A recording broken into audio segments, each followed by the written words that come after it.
Welcome back to the channel. I'm Tyke from Tyke and Tina's Adventures.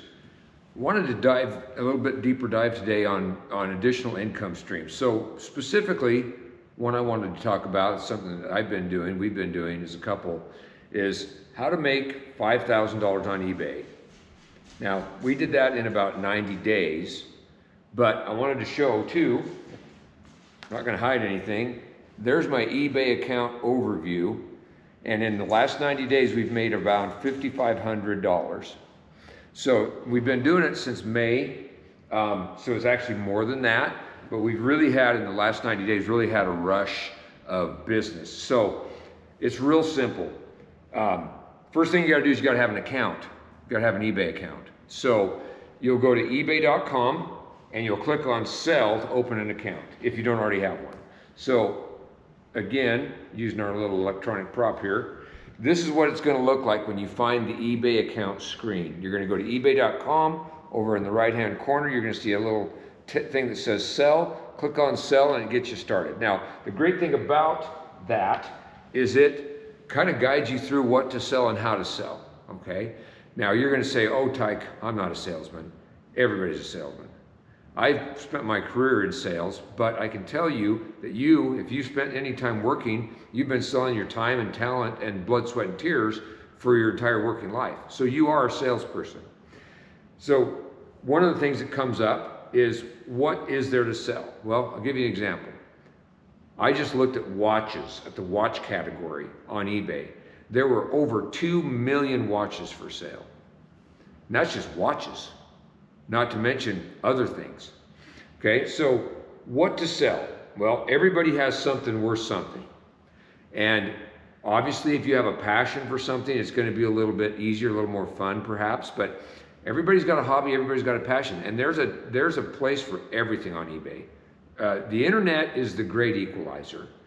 I'll give you an example from my former career. One of the largest dealerships in the United States is located in a town of 2,000 people in northern Idaho, and they sell more vehicles than almost any other dealer in the US in their brand. So think about that. And that's primarily because they use the fact that everything is based on the fact that they were pioneers on the internet. You don't have to be a pioneer. The great thing is about this is all this work's been done for you. So what to sell? Me, this is my little poison. I sell collectible toy cars. One, I love cars. I've always liked toy cars. I've always collected them. There is a huge, huge audience for these. And it doesn't have to be the standard Hot Wheel Matchbox that you think of. There's all kinds of cars out there that people buy. And people will indulge their passions and their hobbies.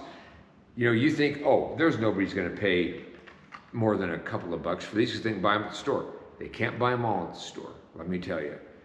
So, what to sell? Make a list. This is also about downsizing. So, what things do you don't want anymore? And there's a lot of information out there on how downsizing. Tina's gonna be posting some stuff on downsizing and how to make that mental pivot and that shift and how to downsize. But that's one of the key features right there, is you can sell stuff that you were gonna get rid of anyway, right? And remember, it doesn't have to be anything. Ours is pretty eclectic. We've sold everything from beer taps to clothes to watches to Christmas ornaments to toy cars to toy dolls. We've sold a little bit of everything. But you can be very focused, for example. You can decide, I'm going to focus on fishing lures, antique fishing lures. Or you can be eclectic like us and just have a variety of things, okay? One thing though, if you want to earn that kind of money, if you want to make, and I'm telling you, this is just the tip of the iceberg. I could be making more on that. It's all a matter of how much time you want to spend on it, but you want to be consistent. Monitor your listings, okay? Yours and whatever you're selling against, right? So say that you're selling pink flamingos and all of a sudden your business has slowed down a little bit. What's everybody else doing with pink flamingos? Look those up, see what they're selling them for, see what, you know, who's got the lowest price, who's got the highest price, where they're located, okay? So keep track of your listings. Maintain a certain number of listings. Now, I can't say there's a magic number. but I maintain somewhere around 20 to 30 listings day in and day out. If I sell something, I relist it. If I sell something, I find something else to sell in its place. But it's really about numbers. If you put up one listing, what are you going to sell? One thing. If you put up 4, you might sell 3. If you put up 10, you might sell 8. Right? So it's a matter of volumes too. And if you see something that's dry, there's a lot of things that it's not really getting any activity. Nobody's really looking at it. eBay has a lot of information on how to improve your listings and make things sell. And sometimes it's just not going to sell. Take it down and replace it with something else. It's nothing personal, okay? And that's the thing about personal. So maybe you're uncomfortable talking to people. Maybe you're uncomfortable having conversations. The great thing about eBay, in fact, the great thing about selling things on the internet, is you really don't talk to anybody. On eBay, you list your product. If somebody buys it, they pay for it. You get a notice that it's been sold. You throw it in a box and you mail it to them, and they pay the postage. Or there's other ways to manage that. But if you sell your item plus postage, they pay you the price of the postage. Now, eBay does keep a small percentage of that, so you want to monitor that. And again, it's all in the learning how to sell. That's what's great. All the training is right there. I could spend hours doing what they can show you in just a few minutes on their website. But my point is, if I can do it, anybody can do it. And again, selling or no selling, I'm not really selling it. I'm just posting ads with products for sale and people buy them, okay?